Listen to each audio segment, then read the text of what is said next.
Y'all used to hate on all of my moves, but now niggas on it. Y'all used to bait me on me and my views, but now niggas on it. I used to tell them I'ma have me a show, but now niggas on it. Her homies on it. Your homies on it. Y'all used to hate on all of my moves, but now niggas on it. Y'all used to debate me on me and my views, but now niggas on it. I used to tell them I had me a show, but now niggas on it. Her homies on it. Your homies on it. Realest Podcast. What up? We back. Realest Podcast Ever, man. We in the field today. We out here in Southwest, and it's only right that I had to come to Southwest to do this interview, convo, sit down, whatever you want to call it, man, with a fellow Southwest legend, being as though I'm one myself. For sure. And it's dope to see that, we on a 10-year plus, probably about a 12, 13-year trajectory of being locked in and, supporting each other and watching each other moves. So to see, people that I care about actualize all of their potential into something tangible is really fucking dope, man. Today's guest is a Southwest Philadelphia native who has exposed the world to Philly's music, culture, fashion, and humanity. His annual summer event at 55th and Chester Avenue is a celebration of Philly's talent, vibrance, and youth, and a beacon of light for nonviolence and peace in the streets. His work in the music industry is presently unrivaled against his peers, as he is responsible for millions of records sold and creating household names as an executive at A&R. At a young age, he has checked a tremendous number of boxes and is still doing and adding accomplishments to his list right now. TRP Nation, help me welcome executive, influencer, dot connector, fashion magnate, humanitarian entrepreneur. The man just got a street named after him. My friend and my brother, Mont Brown. My God, that was a good read. That was nice. You got to take me to places to intro you. You know what I'm saying? I like that. What's good? What's good, my brother? Man, I'm blessed. I'm blessed, bro. Yeah.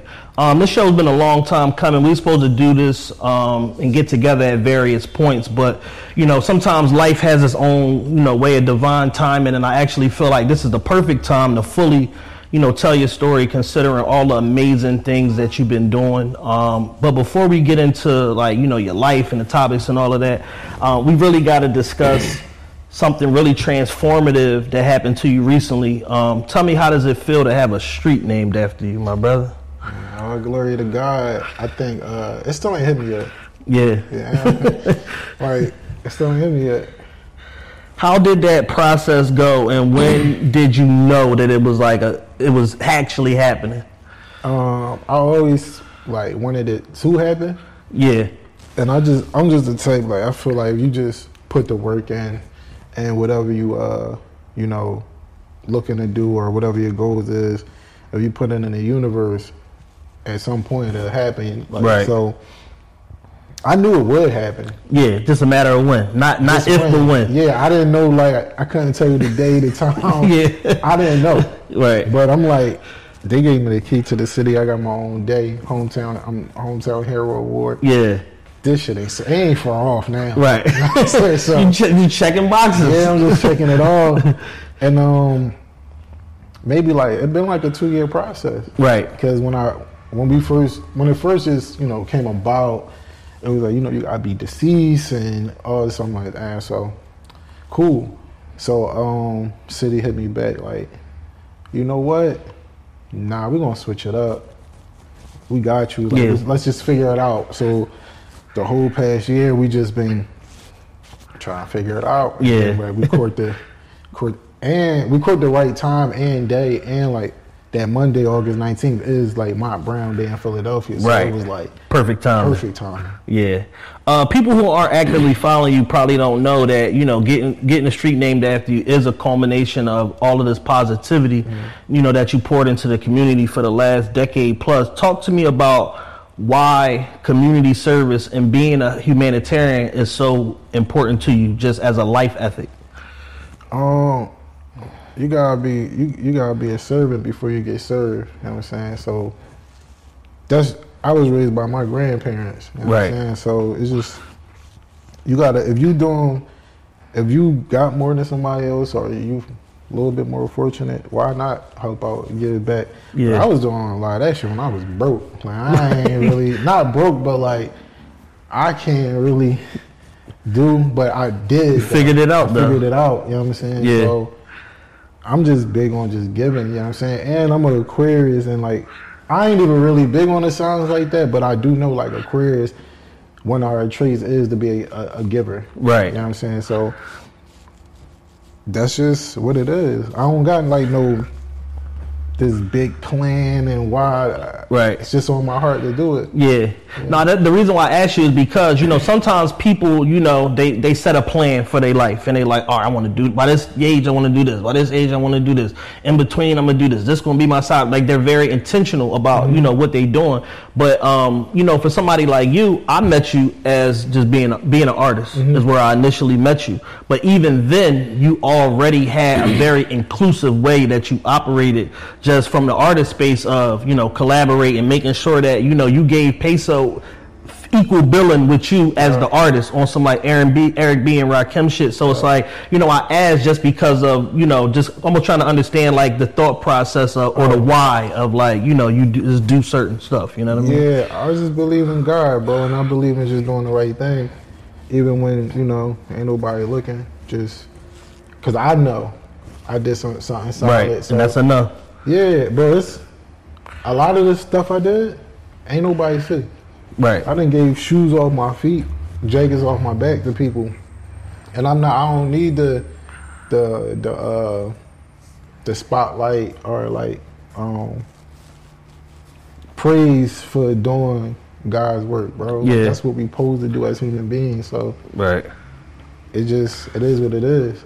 You brought it up before I could even get to it. City of Philadelphia's Hero Award back in 2021. You got Mont Brown Day. You've been given the key to the city and all of that. You know, what do all of these various, you know, accomplishments mean to you? It's just demonstration for the next generation, or the kid who even around a rapper, or who a kid that's just trying to find their foot in the game and just trying to find an angle. Like, hey, bro, this an angle too. You could go the community route, community leader route, humanitarian route, philanthropist route. It ain't all gotta be like just be a rapper. Right. You can make it work for you. And this is just all part of like the brand. You know what I'm saying? And I look at it like the NBA or NFL. Like I'm just doing it to my best ability. Yeah. And I'm putting 100% into it. Just if you was to ask Steph Curry like about his game, bro, I'm in the gym. I'm pushing the limit on it. Right. And I just feel like if you working hard enough and you dedicated to your craft, the accolades gonna come. Right. And it's like the same thing for me. That's how I feel. Right. I mean, I just ask because, you know, somebody in position, you know, I think at this point, you know, there's certain times and certain situations where we look and we see, and it's like, you know, there's like a nonprofit hustle and stuff like that that certain people do and shit like that. But for you, it's just something just intrinsic that's just in you, that's just natural, that's just like you care about and want to help people. And usually people in, you know, the entertainment industry or, you know, people that have a lot of notoriety, you don't really see that. Or if you do, it's quiet. Whereas like, you know, their talent is on full display, but the things that they do is very hush, very quiet or whatever. And there's maybe not as much publicity about it. So I just applaud you for constantly putting that on the same platform as what you're doing in the music industry, what you're doing with fashion and stuff like that. They all get equal billing in the story of Mont Brown. I never even had a nonprofit. Right. You know what I'm saying? Like I'm literally like getting that situated now. I never like it was never about. Because you just focused on doing the work. The right thing. I know the hustle you talking about too, and that's a real hustle, but I don't want no parts of that. Right. But like how I live my life is simple, like music, fashion, and humanitarian work. That's it. Like, that's your trifecta. Yeah, if there's anything outside of that, I really don't even like care for it. Right. Because it's not my thing. Yeah. It's very easy to be singularly focused on like your own path, building your own success. Like you said, you had times where you had nothing and you still, you know, whip something up to, you know, be able to, you know, help people and serve the community. Why did you accept the responsibility of being a neighborhood hero and make it that much of a priority? I don't even think it was like a thing for me to accept or not to accept. I just think that's the mission God put on me. Gotcha. You feel what I'm saying? And purpose.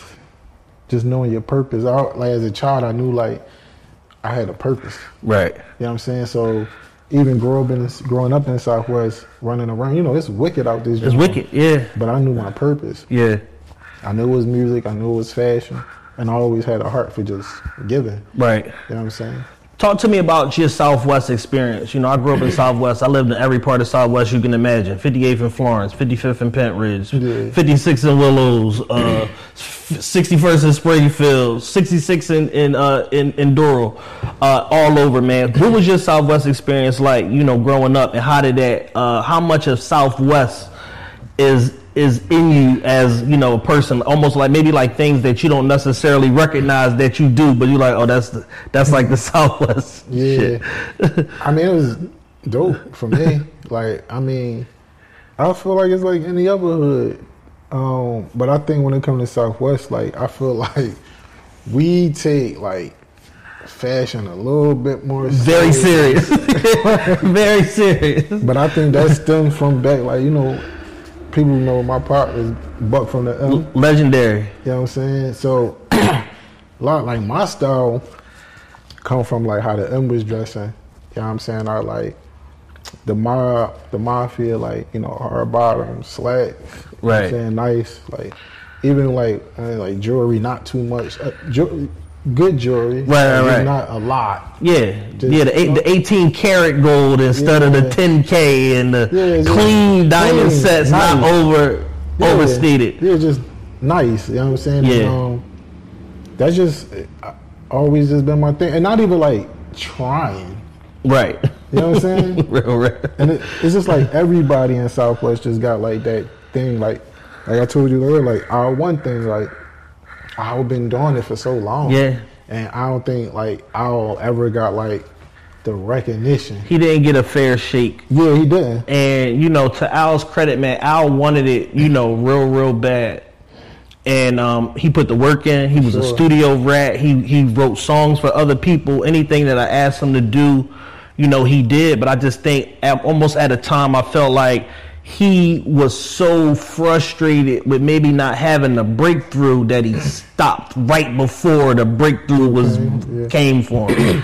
And the crazy, I ain't even talking about the music. I'm just talking about the fashion part. Fashion having impact. And I think a lot of people, when they, not Al at all, just in general. Yeah. When as an artist, they coming in as an artist. It's different when you coming in as a brand and you have different things going on outside of your artistry. Yeah. So, you know, I tell all artists that, like, hey man, find something that's really dear to your heart, whether it's giving back, whether it's whatever it is. Yeah. Little league football. Right. Have that a part of your brand. Yeah, because it's going to all you know, what they say, a rising tide lifts all boats. So it's like if you have, you know, positive momentum in these other things, inevitably it's going to bring attention back to 100%. The other thing that you're doing. Yeah, and that's like what my humanitarian word, the closed community service. Like, it all. Yeah, it's all linear. It all, you know, kind of go together. It's all live in the same house. Yeah, I mean, to Al's credit, man, you know, he was talking about, you know, Rag and Bone and Maharishi and, you know, all of it. Philip Lim 3.1 and, you know, all of that shit in 2012, 2013. Yeah, that's what I'm saying. And, you know, it was a real grassroots movement that we built around it, but it was just trying to get to that next level that was just kind of like, all right, it was a work in progress, you know, we was figuring it out. Some stuff be like before his time. Yeah. Al definitely was way before his time. But if he started today, he's like, you jump right back. Bro, easy. Yo, talk about the process of, like, you know, being as though, you know, you active in the music industry. You know, sometimes being too early on an artist or being too early on a sound or whatever like that. And sometimes being too early is worse than, like, you know, than being too late. Like, I liken it to like this. Like, you know, when I was throwing parties, you know, you catch an artist too early, you pay him a little bit of money, but you lose money. Yeah. You still lose money, even though you didn't pay him a lot of money. On the back end, you catch him too late, you might overpay a little bit. You might pay an extra 10, 15K, but you still want to make the money because now everybody's already aware. Like the audience share, you know, as at peak. Right. So like talk about, you know, just like music industry stuff, man, and like being too early on an artist or too early on a sound, and like some of the, you know, maybe examples you can give of shit that you've seen like that. 2000, so 19. We had Meek got Simmons deal at Columbia. So the same exact time, like we shop in Sim around, we shop in D4M Salon and Skiano around as well. Yeah. We went to APG. Shout out to my man Eli. Yeah, Mike Karen. Yeah. We had Salon and Skiano, like the Shake That, all that Shake That, they performed it. And Mike Karen like, yo, I want to do it, I just don't know what it is. I don't get it. Yeah, I don't get it. We went to Atlantic Records. They like, yo, we just don't know what this is. We went to Alamo. Same thing. Yeah. What is it? We don't know. So then I talked to him, like, me and Eli went to like a lunch, and he was like, bro, that's crazy. You really brought that whole movement over here. Yeah. This was like, you know, years ago. Right. So yeah, sometimes you could be too early. Yeah. That was one of those things. Yeah, my worst too early joint, I booked 42 Doug. He had the first mixtape, and they had the song, they had a video, him, Baby, and Gotti premiered on Hype Beast, all this shit. I'm like, this shit is ready to go. I was too early. And on that show, I had Sloan and Ski, Sim Santana. I had Young K, who's Young KA now. Yeah. Benji was supposed to be on the show. Something happened. He ended up dipping off last minute. But it was just like, I was just too early. I took a bath. I got beat for like 16 racks that got killed. You know what I'm saying? But then once it came around, and then Doug came back at a bigger number, I didn't do the part, but somebody else did it. It was just like validation that I was right. That's like, I like as a tastemaker, like, all right, cool, I lost the money, whatever. Fuck it. It is what it is. Yeah. But he that nigga, and I told y'all he that nigga before anybody. So I got my cultural box checked of like, no, Chad first person told us about Doug. Yeah, no. I mean, another one was Sim Santana with King Von. Early on King Von. Super early. King at the time, Sim was bigger than King Von. Yeah. Von ain't even really had like not really going like that. Like it was moving, but not like how Sim was. And Agent Dog had hit Sim, and like I put King Von on to you. Then him and Von like link, but Von went to jail, came home, came straight to Southwest, shot the video. Right. But Sim was super early on Von. Yeah. Super early. Yeah, Sim opened the door for Von in Philly because he was here all the time. Yeah, he was here all the time. They was like super tight, and then later on, at the peak of Von, you had the record with Rock. And the Rose Gold record, and that all stems back to Sim Santana, who's like an unsung hero, you know, in that regard. But it's like for those of us that's in it, like we know, that's his influence. Yeah, Sim definitely opened the door. Yeah, like, I would say this: Reco Havoc opened the door, not in the sense of King Von, but right. The whole like dance thing, I hands down Reco Havoc to me. Right. People might disagree, but I mean, I think that's pretty much solidified because at the time, what year was that? 15, 16? 17. 17. Yeah. So yeah, it's like, you know, before that, you know, we was still mean mugging to a certain extent, like as far as Philly rap goes. And Reco brought a lot of the fun, the energy, the high energy, you know what I'm saying, having to dance with the song and all of that. And it's organic. Like it's not like I'm trying to, this is pre-TikTok. That was him. That was him. He didn't have, if that record would have been out when TikTok was around, it would have been crazy. He'd be a multi-platinum artist. Yeah, because we was just doing that off like running around. And all credit to Reco and his vision. You know what I'm saying? Yeah. We was just there to help him. Is Reco the first artist that you got signed to a major deal? Yeah. Yup. What was that whole experience like? Walk me through like the whole execution, the build up, the meeting, and why Atlantic? So shout out to Duke, Big Duke from Southwest. He introduced me to Rico. He called me like, yo, this kid named Rico, man. He got a manager named Quizzy from the bottom. I knew of Quizzy, like we running around. And he was like, hey, I think you should manage him. I said, all right, bet. Like, set the meeting up. So we went to the track spot, running the track spots, you know, near there. I ain't even want to say where. Yeah. And roundabout. Roundabout. Yeah. He was like probably 40 people in the basement, man. Yeah. And I met half Rico. I'm like, hey, just give me like 3 months, bro. I'm gonna get you a deal. I told Quizzy the same thing, and like, all right, bet. How did you know that it was only going to take you 3 months? I believed in myself. I was going, I'm gonna get it done. Yeah. I'm gonna get this done. So we just worked. Every day we was just locked in, trying to figure it out. And the crazy part, we were supposed to sign with Coach K. Because we had a meeting with, shout out to Mark Byers and Shane, but Mark took us to New York and was like, want to introduce y'all to Coach K. So Coach like, Rico, a star, I want to sign him. And he was like, yo, it's going to be Rico, and I got an artist named Lil Baby. But at the time, Lil Baby just came home from jail. He didn't have no music. He didn't have like nothing. No reference points. Nothing. So he's just like, no, he a star. I'm telling you, everybody in Atlanta love him. So we like, I mean, all right, cool. Like, yeah. So then Baby and Marlo had, I think they started. They basically had a joint mixtape. But before that, they dropped a record. ATLANTATA is where I'm from. I'm from the slums. Niggas know this how I come. Yeah. It was a record that Rico and Baby was supposed to do. Joint was so crazy, bro. Yeah. But we went to LA and met with Dallas Martin.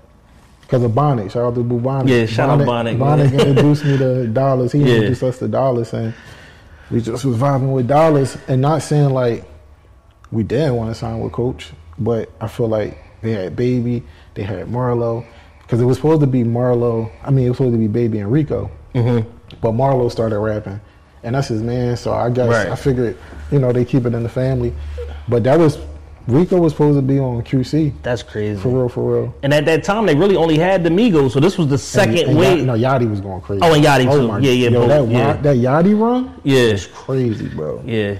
Because that's where we met. We met in New York at a Yachty show. Right. And Yachty, we was in what is that, Sony Music Hall or something? No, we was down Soho. Okay. We was in Soho. Line was crazy. Yeah. And that's where we met at. And I think shout out to Coach and them, but because Coach said like, yo, y'all gonna be millionaires. Coach was like really championing us, and I don't even know. I think they went on tour. Something happened, and we went to LA, and it just was like we vibe with Dallas. Right. Ain't not personal. Yeah. Was Dallas? I know you still tight with Dallas to this day. Was he one of the first people that kind of like put their arm around you and like start showing you industry standard and like how to navigate through the music business and stuff? Outside of Philadelphia. Yeah. I mean, I'll be sitting up here lying and say like I ain't have like everybody in Philly. Like it take a village to build a child. Yeah. You know what I'm saying? So for me, I was seeking so much information. I'd be lying if I say I ain't get info, even from like, Steve or Charlie or Mark and Sherm or Dream Vidal, Carvin and Ivan, Deanna Williams, Kenny Gamble, P-Funk, Rug, Biz, Groove, Cosmic Kev, Q Deezy, everybody. Tell me about that process of, seeking out, all of these different influential people, these architects of the Philadelphia music scene over generations, and maybe memorable things that you got from different people. Well, to answer your question about Dallas, he was like one of the because Dallas, like as far as A&Rs, he was the young fly A&R that I seen, and he was smacking them because he was coming with them artists. He was just back to back to back with it. Orlando too, like shout out to Orlando. But Dallas was like he don't want like I got you. But I think, You said like wanting the information, right? Yeah. So it's like, you know, just walk me through like the experiential part of seeking the information and then being able to connect with all of these legendary people. Right. And maybe something, 1, 2, 3 things you remember that like stuck with you that kind of guided you when, you know, you was on your path. I think one of the main things, like Bugsy used to come get me from school, bro. I probably was like 12, 13. Shout out to Gaddafi. Gaddafi introduced me to Bugsy. And I used to cut school, go to the studio with him, bro. And I remember, like, he wanted me to rap for Tim and Ace. And I remember this, like, yesterday, they were like, you a star, bro, but it's too commercial. I'm like, how is anything too commercial? Right, how's it too commercial? Yeah, like, this the music industry. But right then and there, it's like, oh, y'all want rappers. It's levels to rappers, artists. And Bugs used to always say that, he like, bro, you like, you would be like another, like a star. Like, it's just two different things. So that taught me right there. Now, like, rap was cool, but I want to make stars. So that was like one of the things that always stood out to me.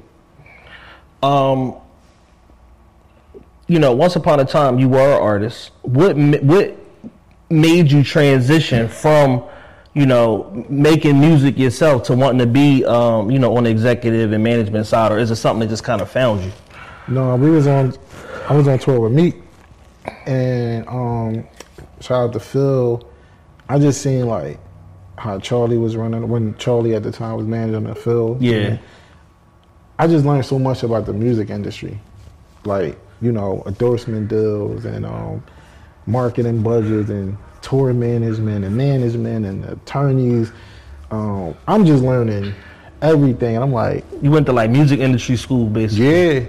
So I started like really educating myself on it, and when I got that, I was like, you know what, I'm gonna just jump on like the management side, and I had enough relationships where as though I could, like, if I got myself popping, I could get an artist popping because I got a good name. Like, and that was really it. Like, I wanted, like, basically, like, I sacrificed myself to help other artists. What year was that? We came off tour like 13, 14. Okay. Yeah, like 13, 14. So basically like 10 years ago. Yeah. What's good, people? It's your boy Chad, one half of the Realest Podcast Ever, and I'm coming to you today with an exclusive offer only for TRP Nation. Shh, don't tell nobody. From our advertising partner, MyBookie, to kick off football season. MyBookie is giving you a super aggressive, unprecedented deposit match up to 50% of whatever you put out, up to $1,000. That's right. What does that mean? You put down $2,000 of your own money. MyBookie's going to match you, give you $1,000 of free money to be able to gamble with. That's yours, that you'll be able to access immediately as soon as you make your first deposit. Go right now, use our special offer, bit.ly/join with TRPE. It's case sensitive, so make sure you capitalize the TRPE to get this legendary offer. And if that link is too hard to follow, go to mybookie.ag, and when you check out, just use my promo code TRPE to be able to claim your $1,000 on your 50% deposit match for football season, brought to you by the good folks at TRPE and MyBookie. What obstacles have you had to overcome in, you know, making that transition from an artist to exec? Oh yeah. You gotta put yourself super last, bro. Especially on the management side. I feel for managers, bro. They get the bad end of the stick, because if they right, they might not get the credit for it. They're absolutely not getting the credit for it. And if they wrong, you're getting all the blame, and you might lose your job. Yeah, you the first to go. Yeah. So it's like, it's not fair, because management, you the manager, you the therapist, you're an investor, security, the bagman, barber, you help them pay bills, bro. You the baby mom liaison. Yeah, it's everything, and it's not a fair position. Yeah, it's not right. Somebody that you work closely with in the music industry, Boo, made that same point a couple of years ago. Boo Thiam, Akon's brother, made that same point where he was basically like, in order for me as a manager to make $1 million, that means an artist got to make $5 million. He said the amount of work that I'm going to do in order for them to generate $5 million, I'm going to deserve even more than $1 million, but that's the agreed upon percentage. That's the agreed upon percentage that it is. He's like, but then look at it in terms of how many artists are going to make $5 million in a year. Yeah, not many, but they still require the same hands-on amount of work, attention, and all of that, and you not making the money. Yeah. He was like, he basically was making a point that like being a manager is like a thankless job, like it's the hardest job in the music industry. Yo, it's tough, bro. That's why I feel like people should just create teams, and not even like give a title, just all hands on deck, and we just do this as a collective, and as a group. And let's bring together and like let's just be fair. Yeah. What does fair business look like to you in the music industry in 2024? Because I know it's a lot of structural changes. Companies are laying off staff. They downsizing. They reassigning. Who does what? What does fair business look like in 2024 on the artist side and on the exec side? I think. For artists and team, I just feel like how it's subjective, bro. Like people could come up with whatever, but if it would be me, I'd tell the artist like, look, bro, let's just start this together and work as a team. You know what I'm saying? And let's just go try to conquer the world together, and we bust down how we bust down. Yeah, don't even matter. Let's just whatever's fair, let's just be fair. Yeah. But on the label side, it's like there's so much talent nowadays. And it's so much like TikTok, Instagram, like social media. It's a lot of touch points. Yeah, we call it like artists. Yeah. So if you catch a record, or for TikTok or Instagram, whatever the platform is, are you an artist, or you just court a hot record? Right. Is there something coming behind this, or is this just the record? Yeah. And that's it. Yeah. Which is cool, because a hit record, Sir Mix-a-Lot said he made $100 million off of Baby Got Back, over 30 years. So you could have one record and be good, be set for life if you do the business right. But that's why I say it's subjective. Yeah. Because Chad might say, well, I just got this one record. I'm cool. Yeah. And then it's like the label got to figure out like, okay, then we set the plan up and we bang, bang, bang. Yeah, we service this one record. Yeah, but if it's like, no, I'm a full blown out artist and I got this I want to do, I got this I want to do, then like, okay, cool. We working on your legacy. So it's subjective on what the artist want. Right. Run down a list, if you can, to the best of your ability. Artists you've gotten deals and some of the other ones who projects you worked on the label side. Me and Quizzy worked on with Reco. Me, Kayan worked on Sound, and Kayan worked on a girl named Zah. And it's just other people like it's cool. I don't need no credit. Gotcha. That's cool. Yeah. Why don't you need the credit? I'm cool. I'm cool. Like it is what it is. It's just friends being friends. Just plugging. I don't need no credit. Yeah, just creating economies of scale and benefits for people where they see necessary. Hey, it's my man Chad. He got a fire artist. I think y'all should take numbers in. Yeah. Right. Where does that selflessness come from, bro? To just be like, some shit you just like, oh no, I'm just good with them. We ain't even counting favors. Like it is what it is. Because a lot of the responsibility of being a record man, being a music man, is you're getting your credit and your credits, because that's like, that shit is literally tied to your compensation sometimes, because it's like, certain stuff that you're doing, as an A&R, as an exec, you should be getting a half a point or a point on a song or a record or whatever, for these things. So it's like, where does that selflessness come from, where it's like certain situations you just like, I don't even need the credit for it. I know what I did. They know what I did. I'm good. I just want what's mine, bro. Not a penny more, not a penny less. They don't even like, I don't be caring, bro. Yeah. I really don't be caring, man, because how I get rewarded is God's decision, bro. So it's a bunch of people who are just, hey, I'm about to click you in with such and such. Y'all just do your thing. Right. You know what I'm saying? Like, good karma, bad karma. Yeah. And, you know, I pray mine just keep being great. So your main thing is just do the right thing at all times, and you're gonna be rewarded how you get rewarded. Yeah, it's simple. For those that's unfamiliar, explain like the responsibilities and duties of an A&R. Artist repertoire, that's what it stands for. Basically, find, sign, develop talent. You know, because when you sign an artist, this is your baby. This is you believe in this artist. You know what I'm saying? So you gotta take it from 0 to 10, like every step of the way.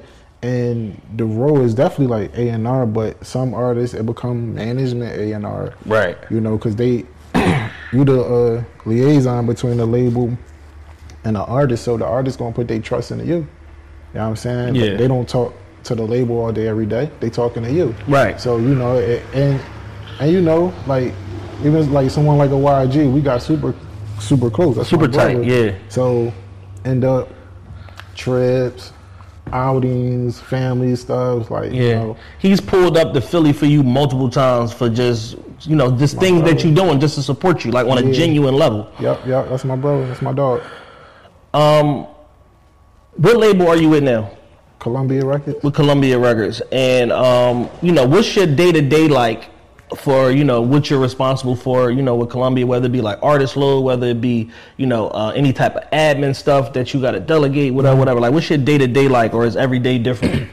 Nah, I'm just looking for stars every day, bro. Yeah, every day. And I got an amazing team, amazing family at Columbia Records, man. Like Ron Perry is amazing, Jen is amazing, Rainey, the whole team over there.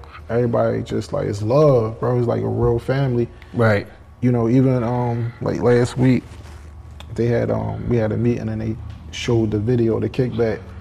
Whole room just like that's crazy. Crazy. So it's like it's just love over there, man. Yeah. Like, it's just genuine love, just family. Yeah. Somebody else that's in the Columbia family that you super tight with that pulled up to the city last night, Fivio. Yeah, that's my how did you connect with Fivio, and what's like the nature of your relationship?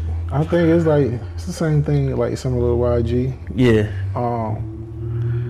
Like I was like when Sam signed, Fivio signed too.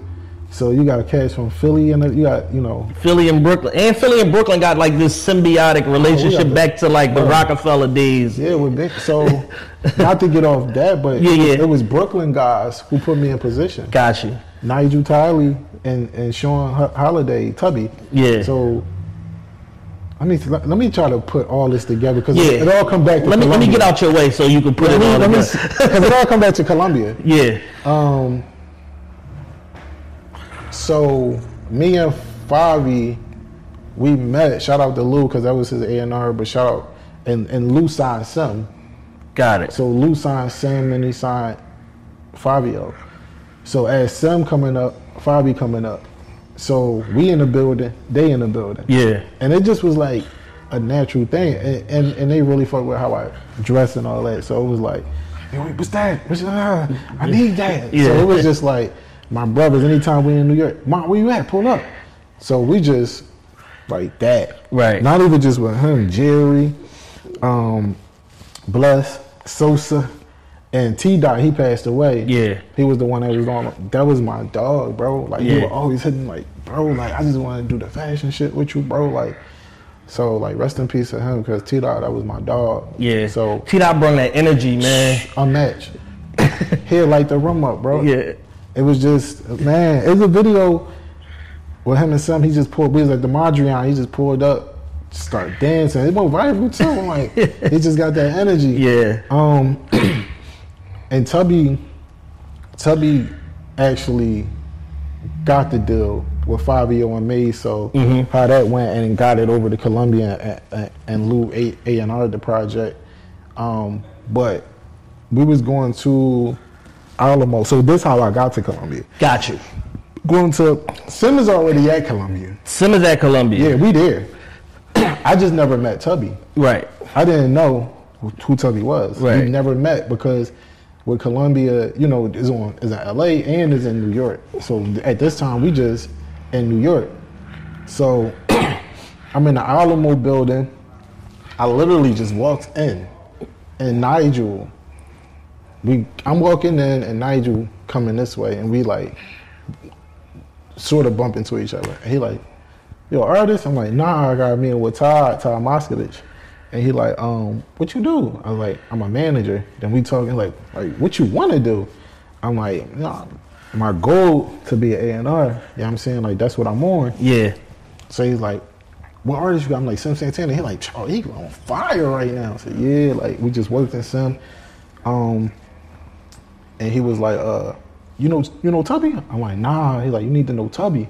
So, like, that night, FaceTime Tubby, like, hey, it's Mont Brown from Philly. He over at Columbia. You like Columbia? I was like, yeah, Sim over there.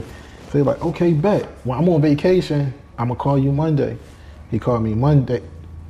Yeah, so he called me Monday. So he's like, you want to do it, right? I'm like, yeah. So I ended up just calling, like, M Ron was over there at the time. I called M Ron, Felicia. I called everybody who was I was already close with at Columbia. I'm like, hey, what y'all think about me being an A&R over there? And they like, man, yeah. You're already an A&R. You just you on the other side. Yeah, you just gotta come on over. So they was like, call Tubby. But I already talked to him. So they like, call Tubby. Yeah. And see what Tubby say. So I'm like, hey Tub, I just talked to like everybody. They said they cool with it. And he was like, no, I love the idea. Matter of fact, when can you come to Atlanta? I'm like, I want a first thing spoken. Yeah. I go to the A, man, and we just, not only like the music cool for sure, but like, man, Tubby, that's my big brother. Yeah. Like, nobody could tell me nothing about Tubby. That's my big brother. So I think I went down there for like Thanksgiving or something, like with his family. Yeah. But I'm like, damn, he want me around his folks. Like, This a different level. It's a different joint. Yeah. So we did that, and then he like, I'm gonna be in New York on Tuesday, I think. I'm like, bet. So this the crazy part. I was already going back and forth to New York damn near every day. Yeah. Because at the time, Meek was trying to have Meek, Kayan, and Quizzy. I ain't gonna say just Meek, but Meek and Todd and Lean, they was like formulating a Dream Chaser plan, and they wanted Meek, Kayan, and Quizzy to come over to Dream Chasers. So we was up there heavy. Yeah. Like, it was about to get crazy. Right. Like, we was all over there going back and forth to New York. And this is before they did the Rock Nation deal for the label. Or was it around the same? Just did it. The energy was high. Sim going crazy. It was crazy. So we back and forth, and Meek like, yo. I kind of committed to Columbia already because of Tubby. Yeah. So just so happened, Tubby was in a session with Fivio, like on the 10th floor, and I think Meek was like on the 11th or the 12th, right above us. So Tubby had asked me, like right before we went up there, he's like, yo, just get your apartment and do what you need to do, but welcome to Columbia. Then when we went upstairs, Nigel was like, yeah, Meek, he just committed to Columbia. Me like, damn, bro. Like, but congratulations for sure.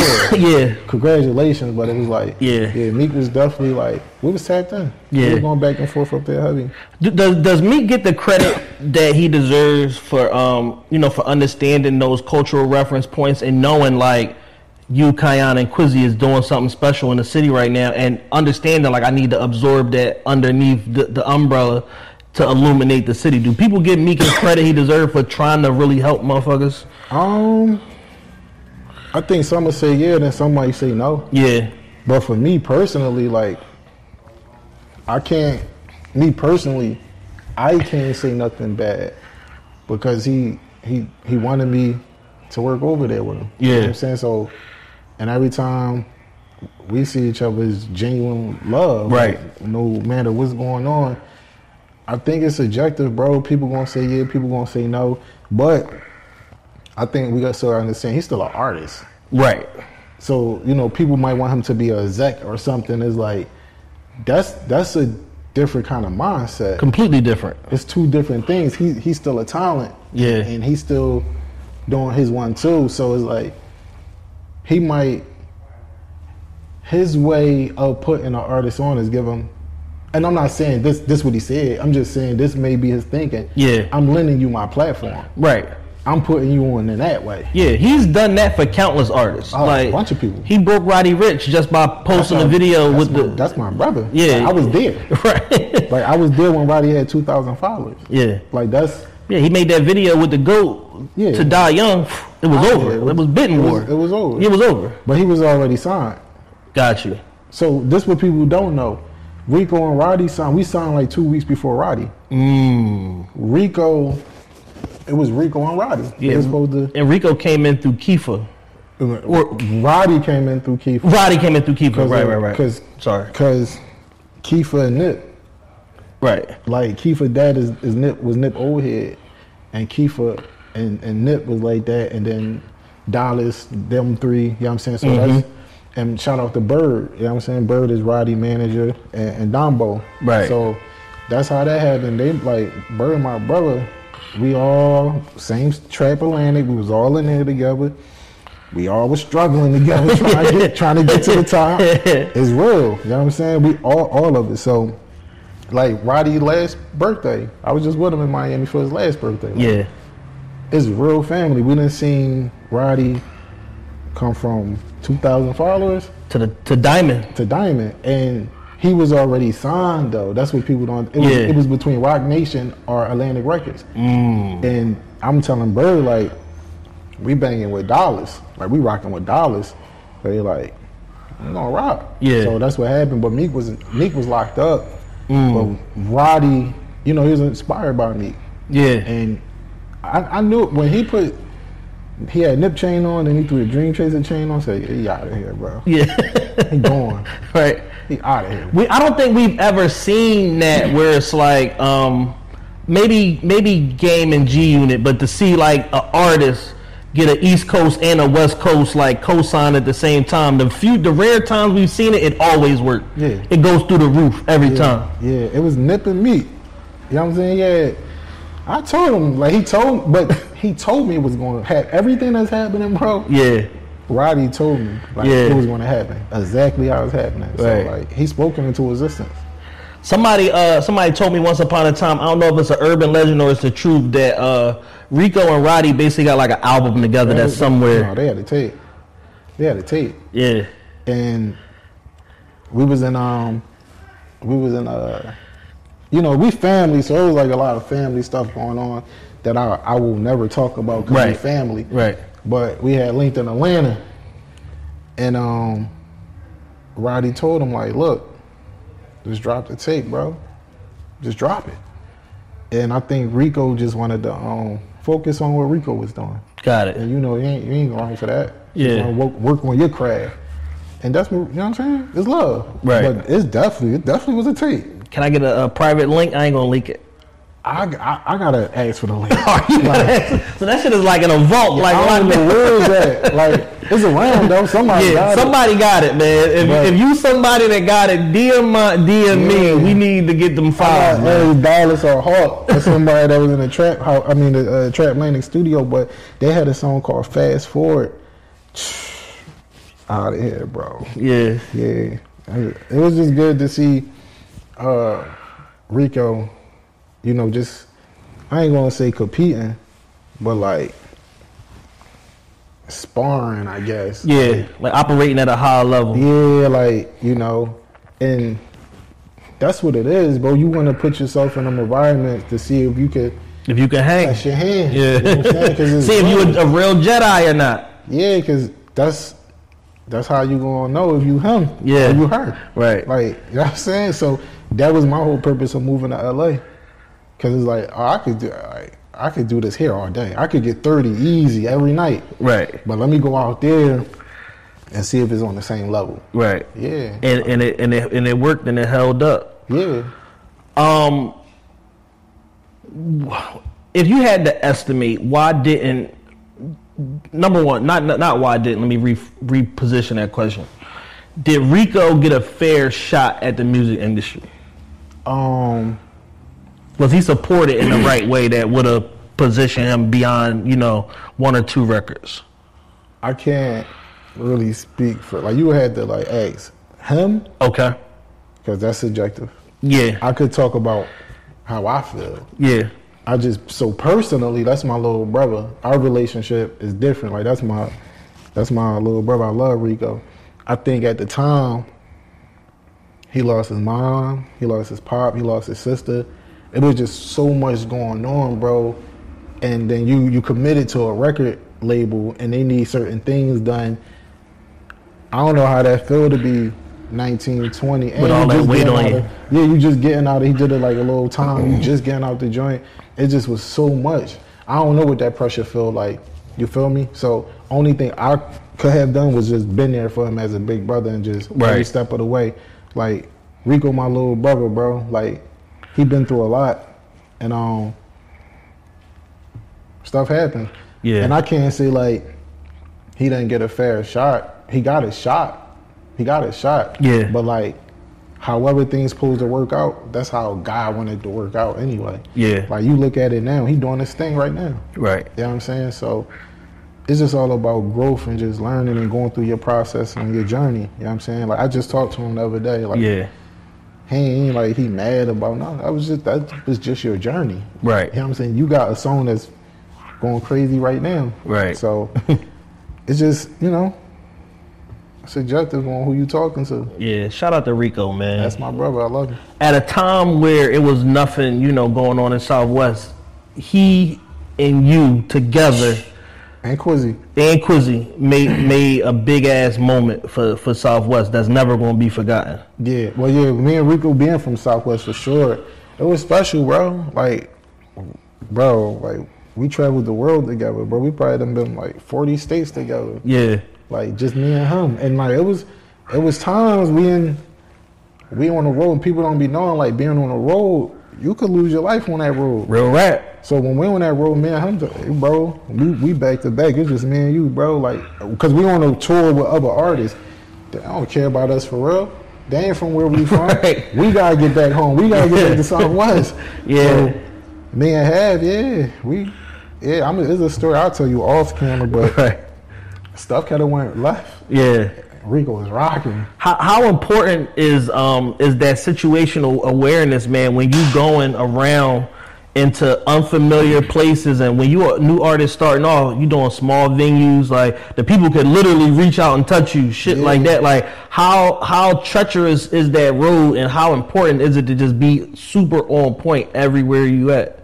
I think people I don't know if they underestimate it or they just don't know the knowledge of it. Because, you know, like, you go into a different city, like, oh, this joint lit, where the chicks at? Where the parties at?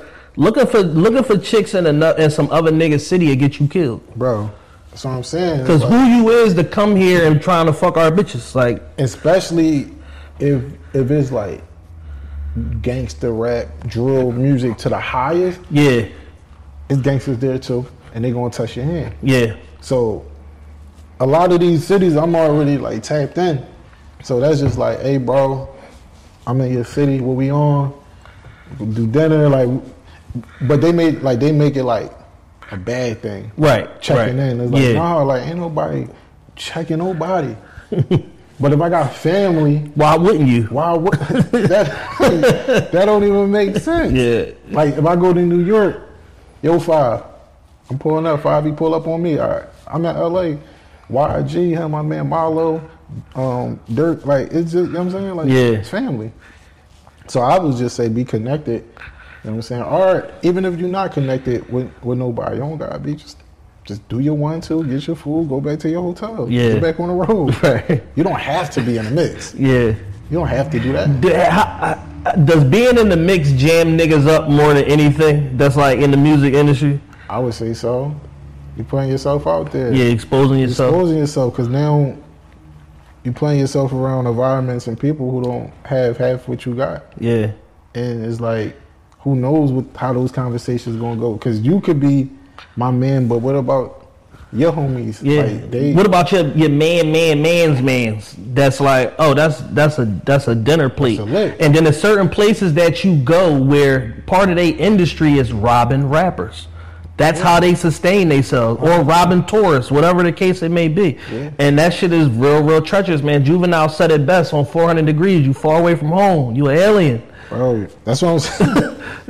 You said the thing about that when you you in Kansas in a hotel, and it's like, bro, where I'm at right now?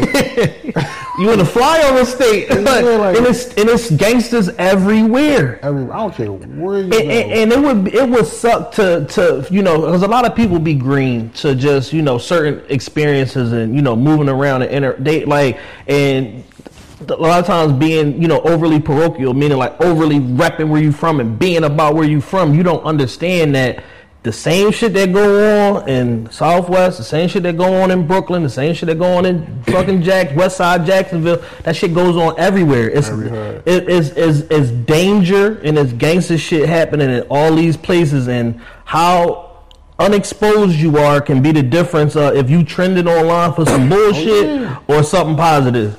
And yeah, I mean, it was this show Sim had in Minnesota.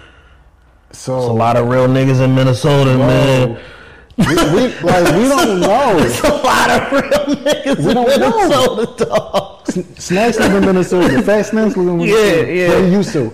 But they like, yo, we going to this Minnesota show. You trying to slide? I'm like, Minnesota? Nothing against Minnesota. I was in LA. I'm like, nah, I'm cool. Just hit me when y'all get there. If y'all need me to come out, come. Y'all like, nah, bro, I got it. Yeah. Slide. Man, y'all call me like, bro, it's going down. Like, was this a shootout? I'm like, bro, there's a bunch of real niggas out here. I'm like, yeah. Minnesota? Yeah. But, everywhere. It's a ghetto everywhere. Ghetto everywhere. When the first situation I saw where I knew like Minnesota was on some different shit, when 6ix9ine was like running the gangster gauntlet, he was going everywhere like marking niggas out and making them videos and all of that shit. The first niggas that put hands on him was some Minnesota niggas. They caught him out. They basically like led him down like a dead end street. Oh, wow. It was Super Bowl out there. They led him down a dead end street. Put hands on him, whatever. Niggas had to get up out of there. You know what I'm saying? So it was that shit. And then during the pandemic, when the Philando Castile situation happened, they burnt that motherfucker to the ground. Like they wasn't playing. Yeah, I think it's all about the energy you give off as well. You know what I'm saying? Because if that's the energy you giving off, then you're gonna get that. Yeah. So, if you come with peace, 9 times out of 10, it's gonna be peace. It's all for sure, love and peace. Yeah. So that's how like when we travel, it's love and peace. And I be, I hit the OGs. It's all good. Yeah. Yeah. Besides Tubby, who are some of the legacy executives who put their arms around you and help guide you through the business? Because I see you with all of them. Yeah. Kenny Gamble. Kenny early, and it was just it wasn't even like it was music, but it wasn't really music. It was just about life, being a young man. Like he would take me like to like private dinners with like Farrakhan. I'm not dinners, but like brunches. Yeah. So like getting real game from like Farrakhan, Dallas Martin. Of course, everybody I named from Philly. Yeah. Tubby, 100%. Right. Like 1,000%. Like, Ty. I spent time talking to Ty Moskovich too. Ty would give me game. Emron would give me game. But Boo, shout out to Boo. Yeah. But like Tubby put me on. Tubby that ball, man. Yeah, Tubby and Nigel put me on, bro. Yeah. And that's just what it is. I saw you with Jermaine Dupri one time. JD. Yeah. And Bryant. Shout out my OG Bryant from LA. But yeah, Jermaine Dupri for sure. Yeah.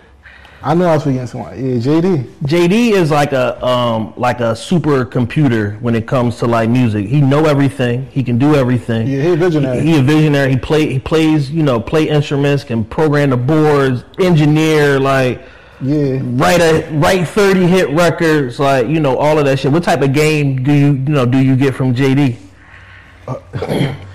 JD just be pushing like the fly shit. Yeah, nigga, keep being fly. Nigga. Keep it fly, keep it sexy. Yeah, keep it fly. And Brian Michael Cox. Brian Michael Cox used to pull up. Yeah, And so Brian had to remind me, like, bro, when I came to Philly, you used to ride me around. I'm like, oh, I did. He was telling JD that. Yeah. And JD like, damn, for real? I'm like, yeah, I forgot though. Like, I took him to Tasty's. Yeah. So yeah, JD, drama. Yeah. Drama, Lake and Canton, bro. When I was trying to get on, I used to sleep on the studio floor. They had a big ass beanbag in like the third room, the C room or whatever it was. Yeah. And that's where Jack Harlow used to record at. And Main Streets? Yeah, in Atlanta. Yeah. And my homegirl Sammy, she was at A&R at Atlantic. She was like, let me just stay there, rock out. She like, you just gotta go back there with the kid Jack. I didn't know who he was though. Yeah. Because Uzi used to be down there at the time, but I didn't know him. Yeah. And he just let me rock out. I knew Jack was going to be something when I heard that it was called like The Dark Knight or something like that, this record that he did, and he was like rapping. Yeah, and I'm just like, then I saw him, I was like, tall, white kid, curly hair, good look. I'm like, it's a rap. Like, he just got to find him a record. Yeah. He found What's Poppin' to the fucking moon. And this was years ago though, before. Yeah. This was just him rapping. Like, this is like probably like 18, 19, something like that. Maybe a little before that. That's crazy. Yeah. Because the Dark Knight record, I heard it because they was playing it on Sirius. He ain't had no record. He ain't had nothing. Oh, when you met him, he had nothing. He had nothing, bro. He was just a kid in the studio. Yeah, everybody was fired. I'm like, yo, that's cold. Like, but yeah. It's dope, like looking back on everything now, bro. Like, seeing like how close Roddy and Reco is, and even like Pop Smoke and Some, bro. Because we were supposed to sign with Victor. When we as we coming in the building, Pop Smoking them just leaving, and we get in there. Shout out to my nigga AE, that's Tiger best friend. Yeah. It was him, Tiger, and Amber Rose. So she like, where y'all from? We like, Philly. She like, man, sign these niggas. Sign them right now. Shout out Amber Rose. Shout out to Amber. She like, sign them right now. They from Philly. They raw. Yeah, I know who they is. Like, she ganging it up. But it was love. Yeah. And then AE pushed for us hard. Like, and I think what happened, we was gonna sign with Victor Victor. So it was gonna be Pop Smoke and Son. That would have been crazy. It was gonna be them because they would have had an EP together with it. Like, you know what I'm saying? That's a layup. The crazy part. I think Sim talked to him, maybe Lou and Sim talked to him, I think like maybe 2 days before he passed. He's supposed to cut the record the next day. Damn. He's gonna cut the record for us. Yeah. The Pop Smoke, man, the shit is just so eerie because like what you saying, he talked to Sim, he's supposed to do a record for him. I did one of his last shows that he did at Noto. Oh yeah. In January. In March, he passed or whatever, and it was like, I remember he was so on fire that we talked to them 1 week. We booked it maybe like 3 weeks out, but we talked to them 1 week and it was 20. We called back. It was like, yeah, we trying to lock in for the 20. They was like, we need 30. Yeah. Like, it literally was like 4 days went by. We called back. It was like, we need 30. We ended up settling on like 27.5. But I still got all the videos and all of the footage. The shit was so crazy. And that motherfucker got up there on the DJ booth at Noto. You've been to Noto a million times. And performed for an hour straight. I was sending my man Rod that worked for The Ringer. I was sending him videos of recent. He was like, yo, I can't believe that like you got this footage like this of this major artist in basically like a small venue. Noto like 1,200 people, but that's a small venue. Yeah, it was his time. It was his time. It was King Von too though. Like before he passed, King Von was out of here, bro. Von and Pop, they was going. If they would have did like a tour together, out of here. But that goes back to what we was saying, bro. Like being on the road, you just gotta like be on super point. You know what I'm saying? Like a lot of times when we used to travel, I'm cool. I don't want no chicks around. Like bro, let's get in and out. If we can leave, let's leave. That's a win. If we can leave, that's a win. Yeah, if we can go to the next state tonight, let's get on that flight. Let's leave. Yeah. I don't want to go to y'all parties. I don't want to do nothing. I just want to leave because I know how stuff can get. Yeah. And staying at the club, man. Let's talk about how treacherous the club is. Yeah. Especially when you out of town.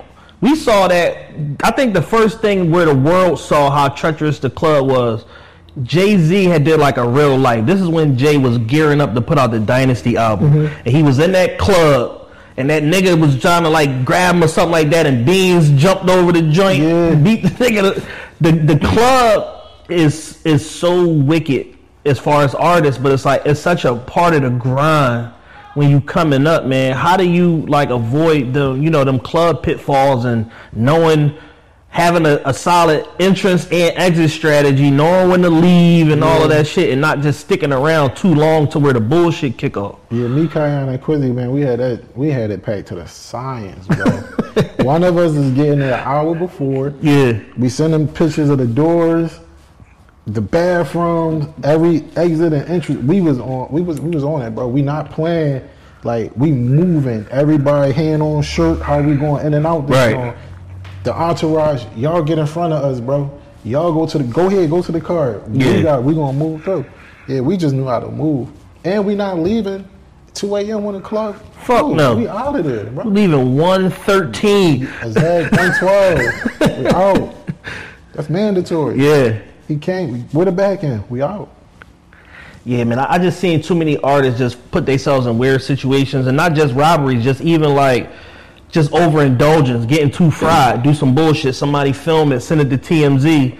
Next thing I know, Raquel from TMZ calling me for a comment about this artist that then smacked some girl phone out her hand. Like this but they didn't see what she did. Exactly, and they don't care. Yeah, it's just about what you did. Yeah, it's about what the artist did. So yeah, it's like that overindulgence, man. That club shit, man, be jamming motherfuckers up left and right. Even over pictures, bro. Yes. It might be an artist.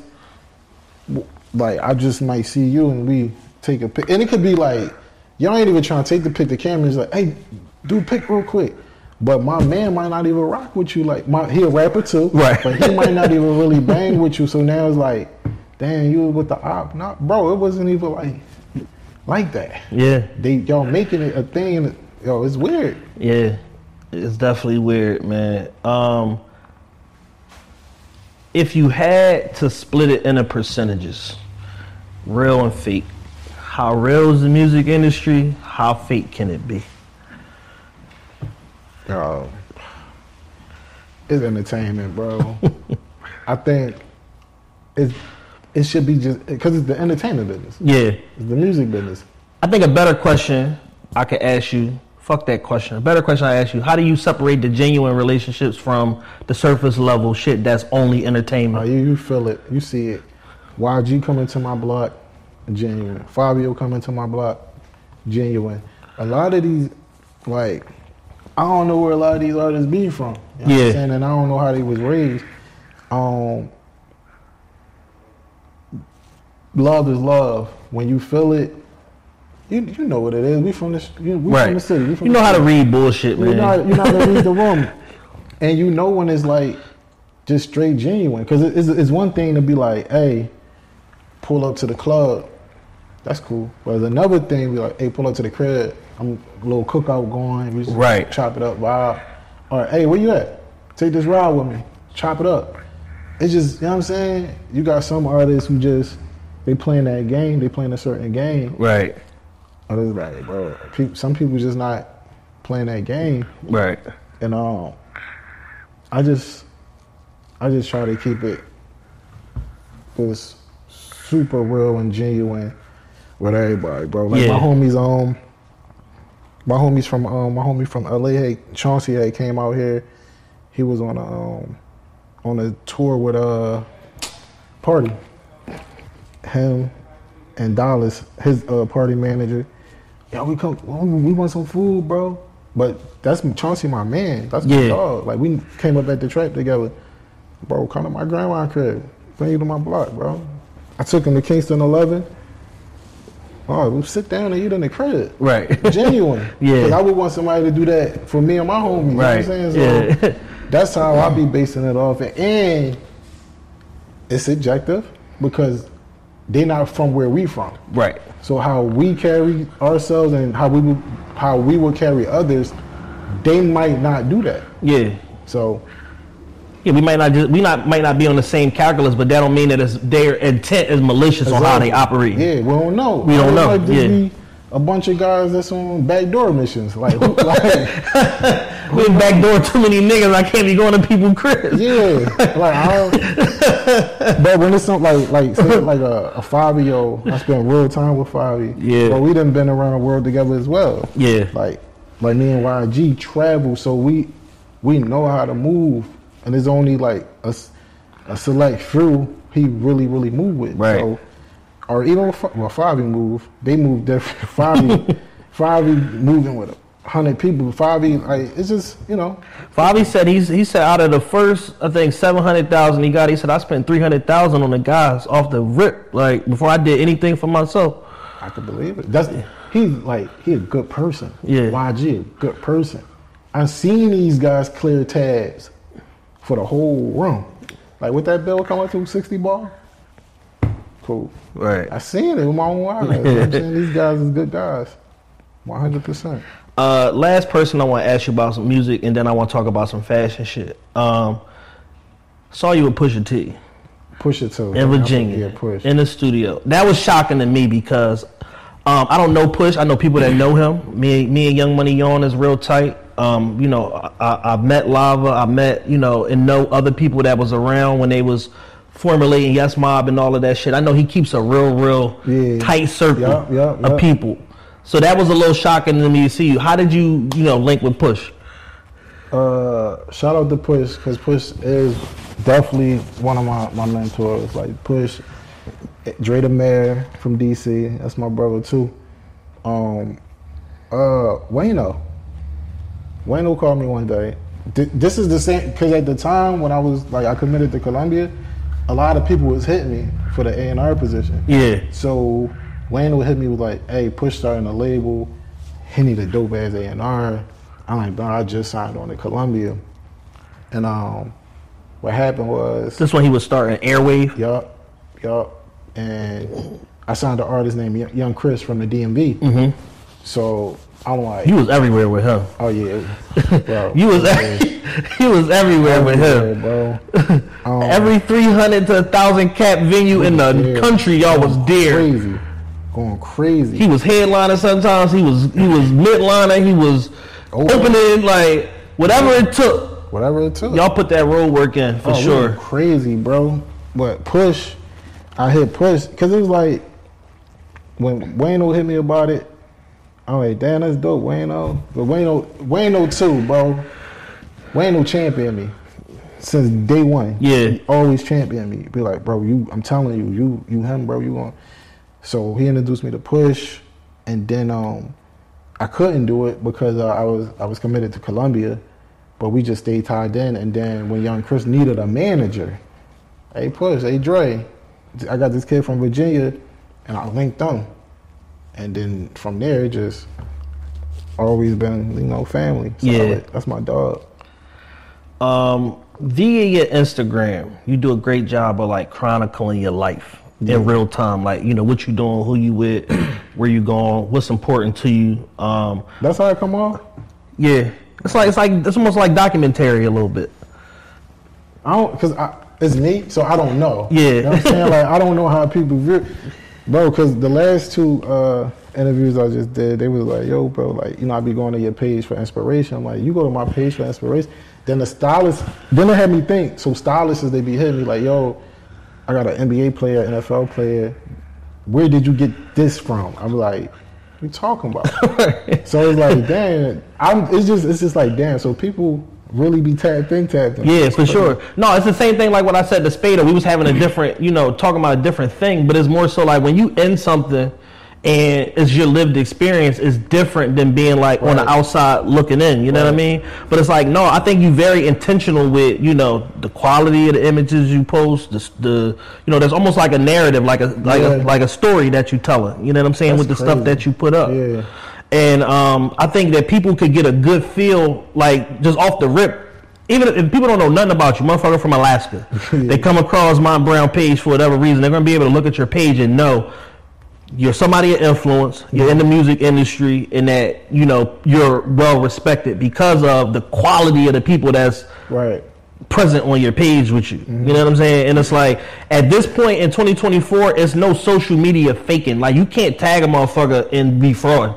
They're gonna be like, what the fuck is this? Like, you know what I'm saying? Why you tag me? Like, I don't need, like, bro, I saw you at McDonald's or like Sweet Greens. Like, we didn't have a conversation. We talk about no business. Like, you know what I'm saying? So it's like, just by, you know, the way everything is presented, it you know, it substantiates who you are, if even from a service level, but it gives people enough information to be interested to figure out more about you. Yeah, the crazy part, I don't even post like a lot. You don't. A lot of like 19 Keys, one of my like good friends. Yeah.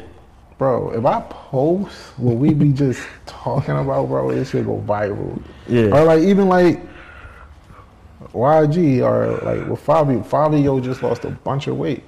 That stemmed from a conversation me and him was having though. And me like, nah, bro, you gotta be on your fruit and vegetables, bro. You gotta do this, you gotta do that. So to see him come to the block, I'm like, bro, I got 50 push-ups right now. It's just like that. So like, it's stuff like that. Like the people don't even see those conversations. They don't even see. But I mean, shit, if it's influencing people, and shit, I'm gonna keep doing it. I don't look at it no way. Yeah, well, I was gonna ask you the question that I had, which is, you know, why is it important for you to, like, you know, document what you're doing and it's just, you know, share it to your audience? Or is it not important and it's just what you do? I don't even be on it like that. I don't even, because like I said, I don't post a lot. So it's a bunch of, maybe I should though. Maybe I should just start like really posting like what's really going on. Yeah, man, shit, if you let the clip go, shit, you know, who knows what that might, you know, compound into. And it might turn into a situation where, you know, it might be a content deal or some TV shit or whatever. Like, you never know. You know what I mean? Just by, you know, being active on social media. I just say that because, like, you know, as much as we try to downplay it, social media is extremely important. Yeah. Like, I know people that, you know, like, lost fucking multi-million-dollar like deals that they was trying to broker because they didn't have a social media presence. Like, like the people was like, all right, cool, you got the money, your financials are straight, all of that's cool, but like, we can't verify like you or who you do business with or substantiate that this is going to be good business with us because you don't have a social media presence. I think the way I look at it and view it, I got the real people.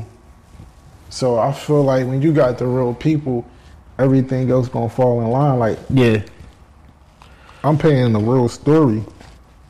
And if you come to Philly, they gonna be able to tell you like, nah, he did that. Right. He did that. Like, he really, everything that's going on, he really on that. And I feel like I'd rather do that because then like the social media, that's gonna follow. Yeah. And then when they asking whoever about it, it's like, nah, his story check out.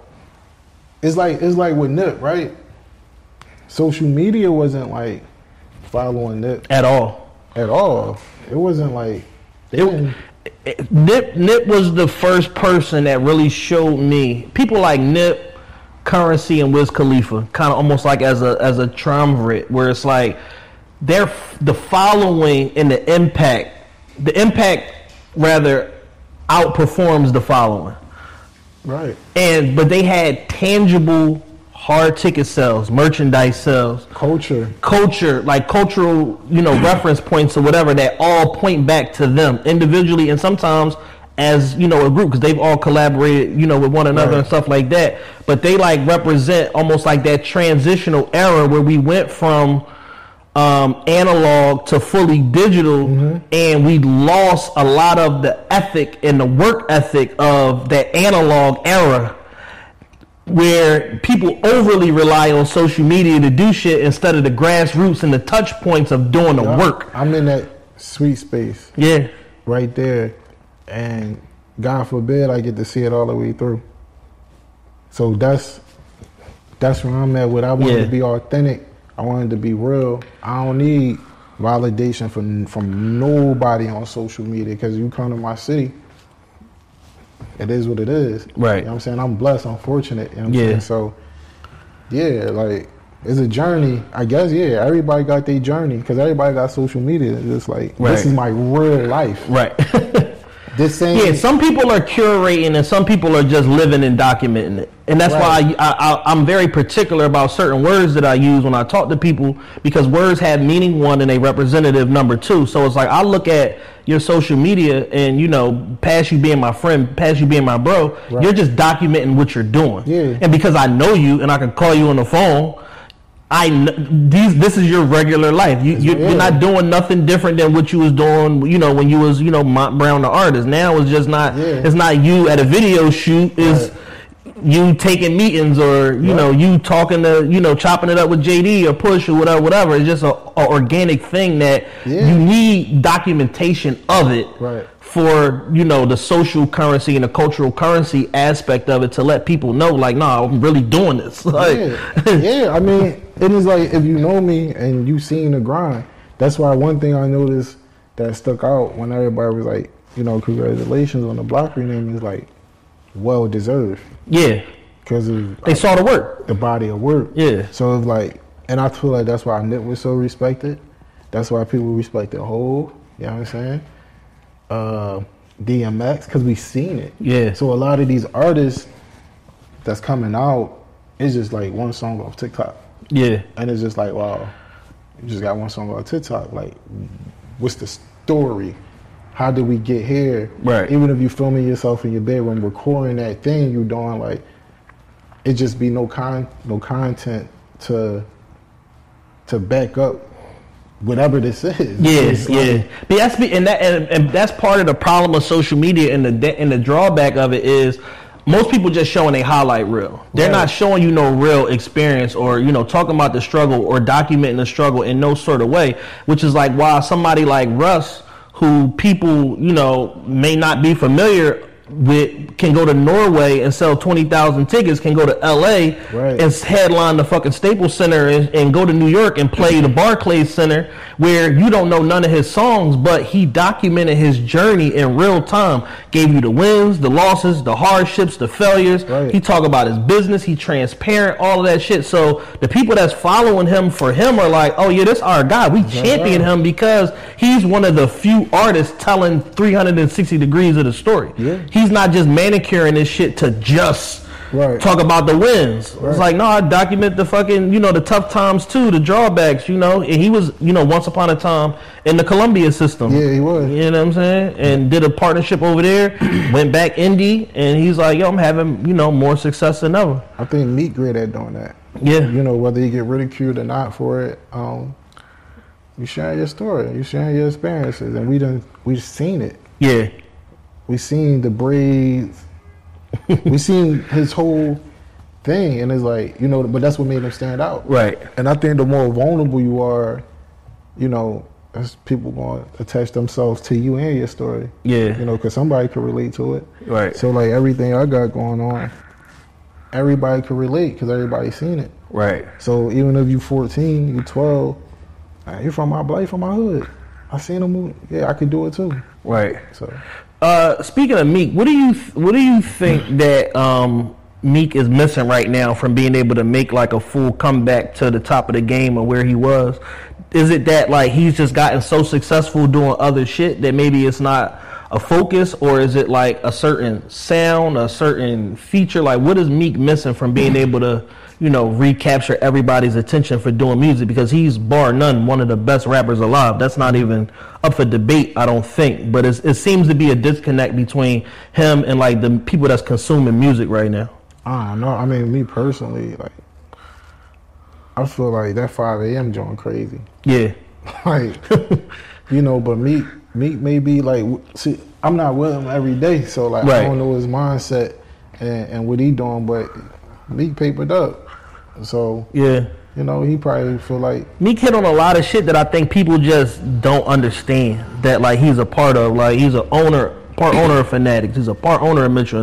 He's a part owner of Lids. I don't think people like really understand that that, you know, his relationship with Michael Rubin isn't just like, you know, a buddy relationship. They actually, you know, busting down business and making paper together. And there's only 24 hours in a day too. Yeah. And you got family, you got friends, you got a bunch of stuff going on. Yeah. And that's one thing like I realize about, you know, being like with artists, bro, they deal with so much, bro. Yeah. You know what I'm saying? So I don't know. And if an artist is successful, 9.5 times out of 10, they are first generation millionaire. Yeah. So it's like the full weight, all of that black tax of, when you successful and you responsible for everybody, all of that shit, falls on them, and they got to compartmentalize and figure out, like, all right, what to keep for myself. I got to take care of moms. I got to take care of, my wife, my girl, my baby mom, brothers, sisters, like, and trying to figure out, like, what's the appropriate amount to give or do for everybody. Yeah, that balance gets tough. Getting that balance. Yeah, and that's tough. And then you got people calling for shows, and there's a bunch of stuff that just goes on, bro. Especially, like, even with shows, it's cool to do the shows in the States, but it's when they start calling, like, Dubai, Abu Dhabi, and China, like, don't even on flights, bro, it just becomes different, bro. Yeah. And it's like you going through real life issues and problems over there, bro. It get different. Yeah. So I think Meek definitely successful. And beyond successful. Yeah, he might just be like, bro, I'm rapping for me. I don't know if this is mindset. Yeah. He might just be like, bro, I'm doing what I want to do at this point. So I just asked because I feel like his talent is here, and I just think that he deserves another shot. Because the quality control around how he makes his records is still there. The joint with Future from the Don't Feed the Heathen, crazy. Like the joint with Fivio, crazy. Like, so it's like he's still making these records, and it's like they impacted on a social, on social, impacted on YouTube, doing millions of views or whatever. But it seemed like it's a little bit of a disconnect there from the larger consumption of how records get gold certified, platinum certified, or whatever like that. And I'm just, as a fan, I'm trying to understand what that is. I think he might feel like he cool doing exactly how he doing it. He independent, because this was like a lot of our conversation like months ago. Like, and that was his conversation. Like, I'm doing it independent. I'm doing it my way. Yeah. And it is what it is. And whatever happened, I'm cool with it. So, I don't even think he care about. Once again, I don't know. Yeah. But I don't think he care about going platinum, gold, diamond. I just think he doing what he love to do. Right. Yeah. That's as fair as a point as you can make. Like he might not care. Yeah. I mean, and I think that's something that we do sometimes as fans. We put our standards and what we want onto the artist. You know what I'm saying? It's like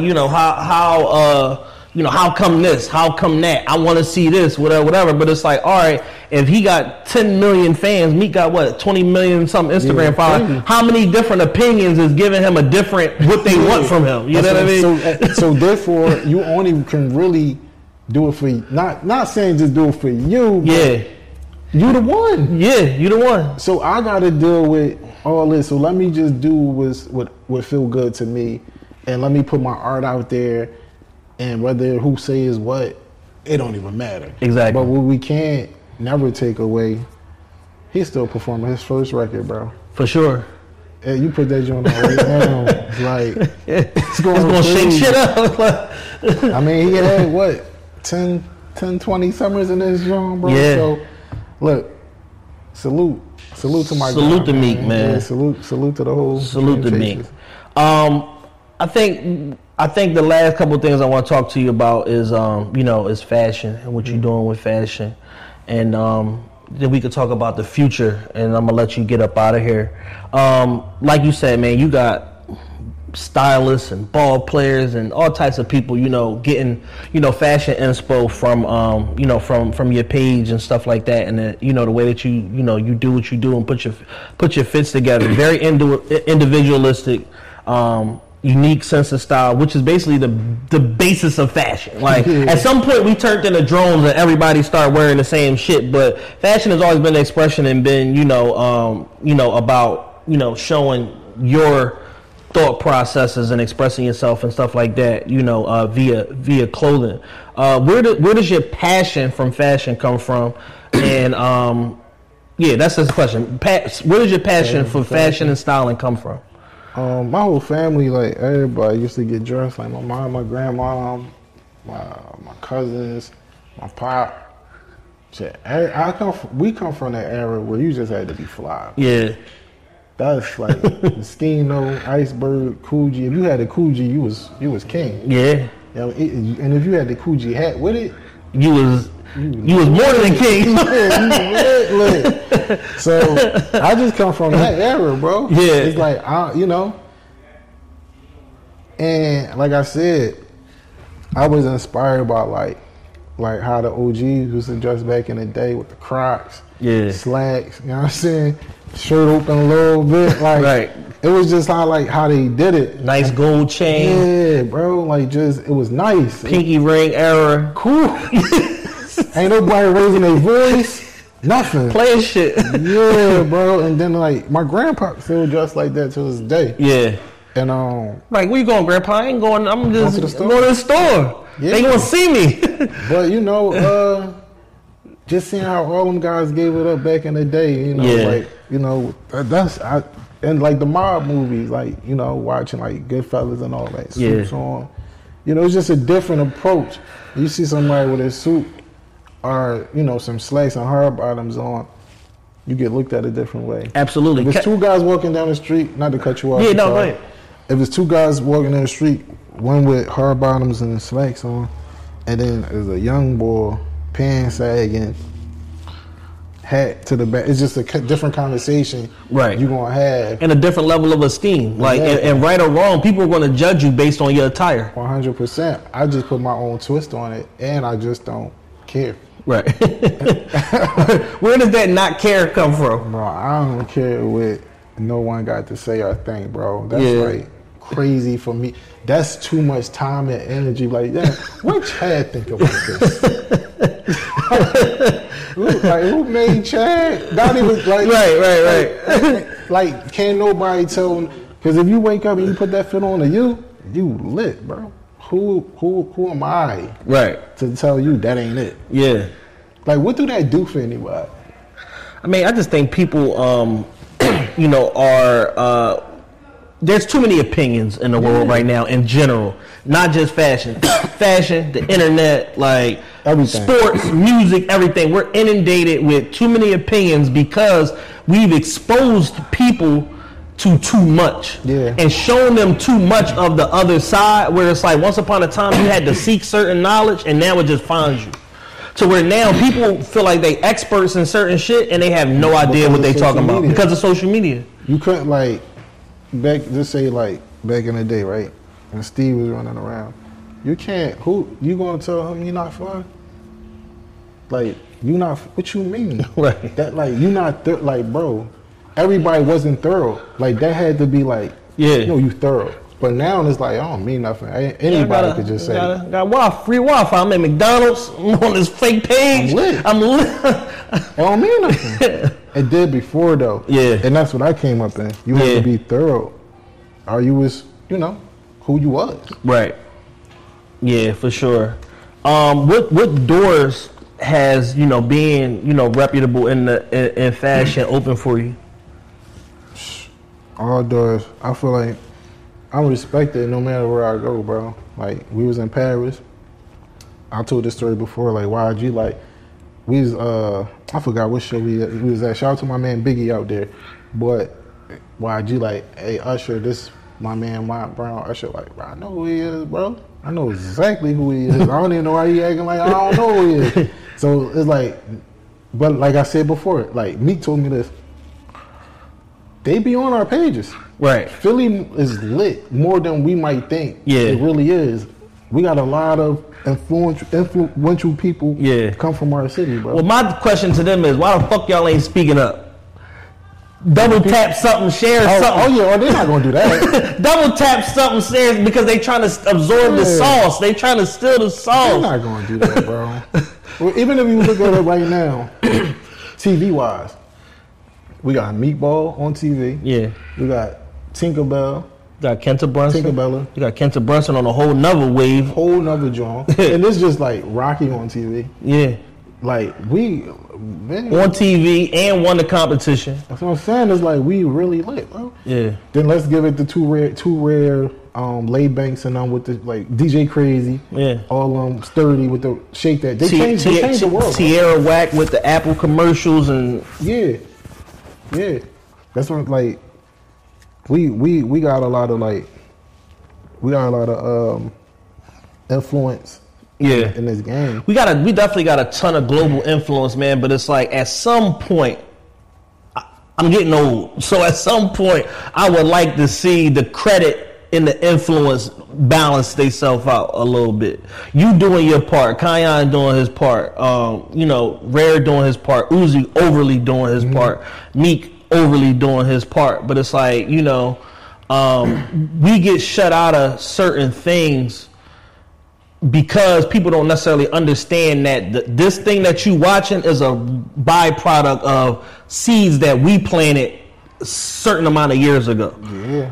No, for sure. I mean, like, even like, I wasn't there, but the stories I hear from Bonnet, just how like they was moving around back in the day, like, no, like Hov and them stole our swag. Like, I mean, yeah, it's Philly. Yeah. Like, ain't nothing we can do about it now, but yeah, it's Philly though. Like, we like that. Yeah. In 2023, you started community service clothing with Kyon, Trishana. What's the inspiration behind the line? What's your like long term plan for it? Yeah. So that was just like a branch off from like the Beer Humanitarian merch. I ain't gonna call it clothes, like the merch. With merch, yeah. The long. We got to talk about the difference between a full blown clothing line and merch too. But make your point. Yeah. Yeah. I just so when I was starting, it was lit, and then I started. Me and Kyon started moving around with Sim. And I wanted to give Sim that full attention now. So I didn't want to like half-ass the clothing line. Right. So I just took some years off. And then last year I just locked in with Kyon, Trishana, and my man Headshot, the graphic designer.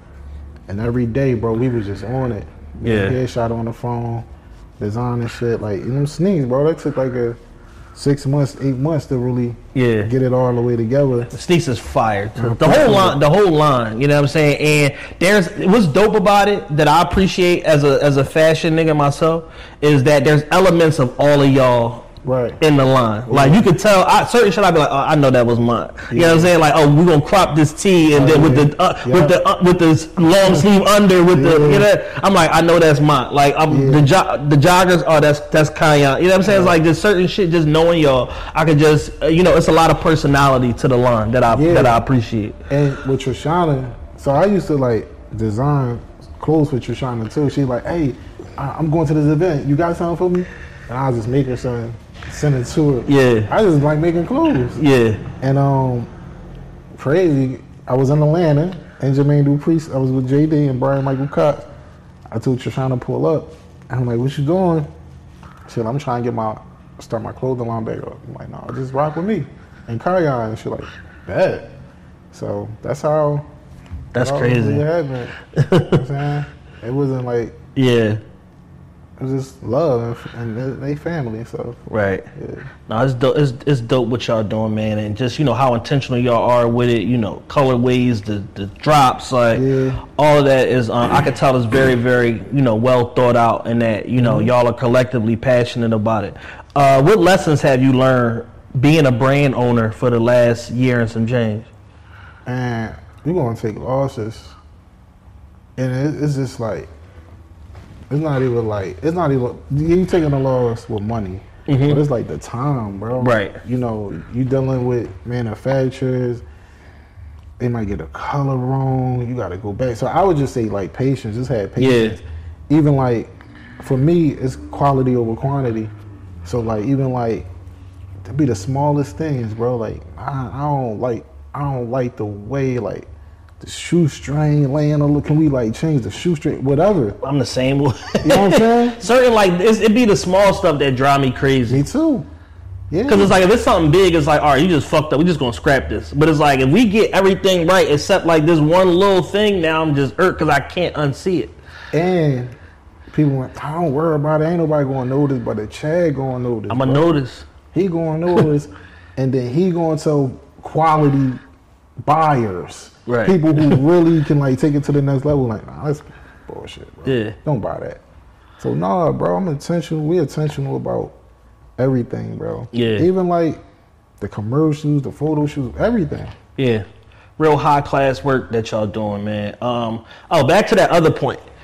A clothing line versus doing merch. Mm-hmm. How different is the discipline, the energy, like the time that you spend on it? How different are those two things? Because some people are making merch and think they got a clothing line. Some people have a clothing line and treat it like they making merch, and they missing like certain little touch points that could, make their life easier on either one.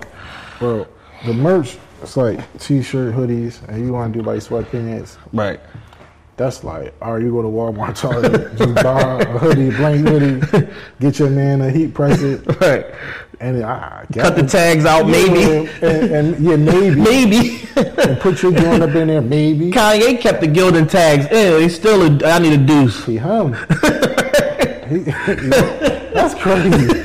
Yeah. Kept the gilded tags in. I need a deuce, brother. Yeah. You can't really. You cannot. I mean, he's probably the most influential, fashion person to come from hip hop in the last 20 years. He gave us everybody. He gave us Virgil, Matt Williams, Jerry Lorenzo, Don C, Tisa. Like, he gave us everybody. Yeah, bro. I mean, Big Sean. Even just like people like that. But see, clothing line is just so different, bro. Yeah. You really got to get into that quality, bro. And shout out to my homegirl, she.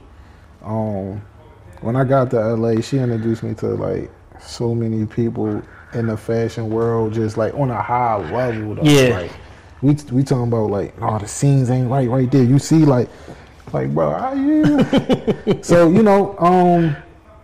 I feel like you gotta be willing to spend some real money. Yeah. On your line, but. Like I tell everybody, like, well, the community service, is lit, but like I'm not even really a streetwear like person like that. Right. I'm wearing it because it's it's my shit and it's fire. And when I feel like I'm gonna wear some streetwear shit, it's gonna be yours. This is what I would want to wear. But I'm slacks and hard bottoms. Yeah.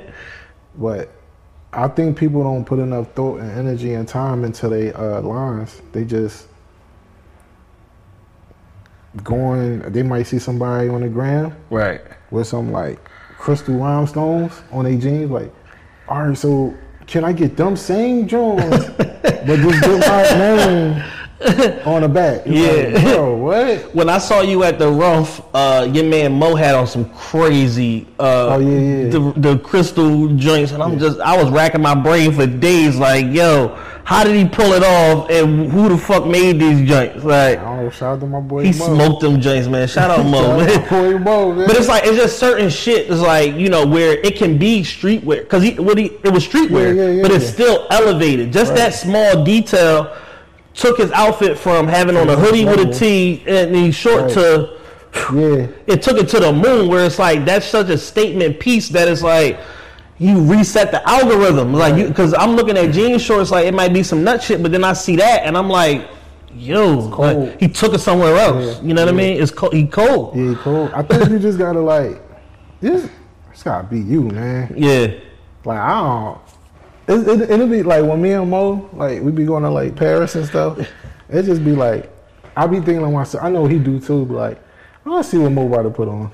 And you're like, okay, all right, but I think we all do that though. Even like with YG, like everybody, like we just it's like not sparring.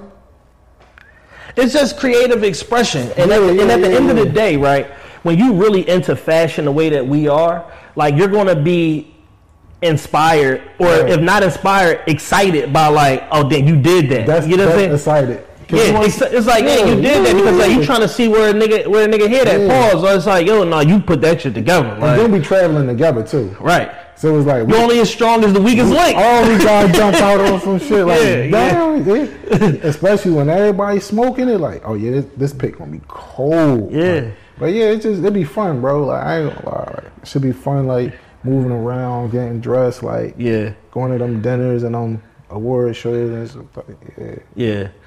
Man, we talked about a lot today, man. Hopefully, I did you justice and help you, tell your story and crystallize all the amazing things you've been doing for the last decade plus, man. We've been locked in since like 2011, 2012, something like that. But what have you learned on your journey, and what do you foresee the next 5 years looking like for you? But I learned on my journey, man. Give people grace. Give people grace, man. Ain't nobody perfect, man. Give people grace. That's what I learned. Yeah. Be positive. Should believe in God. Keep God first. Do right by people. So I would say that for that. But for the next 5 years, man, just building up, my brand, All Action, the Kickback Foundation, pushing the line on impact, pushing love and peace. Yeah. And I would say, man, rest in peace to P&B Rock. Definitely rest in peace, Rock. That was my dog. And before he passed, like, we had dope conversations, and that was the main reason I did the Kickback Festival this year, because he asked me, like, yo, if you do it, I'm going to come perform. So that was like our deal. So I just wanted to live up to that and just still. I saw you put the letters out there. Yeah. You know what I'm saying? That was my dog, bro. And I'm glad we got we had a chance to vibe with each other and get to know each other. Right. Like, yeah. Mont Brown, appreciate you, bro. Like I said, it's a long time coming, man. I got nothing but love and respect for you. You know that. And, I'm just happy to be, a little bit of a rung on the ladder of your success and, bear witness to certain stuff, be able to, give my opinion here and there and understand that you value and respect my opinion on certain stuff and my input. And, just always you making yourself available to me and vice versa. I super appreciate you, bro. Always. TRPE, Mont Brown. We out of here.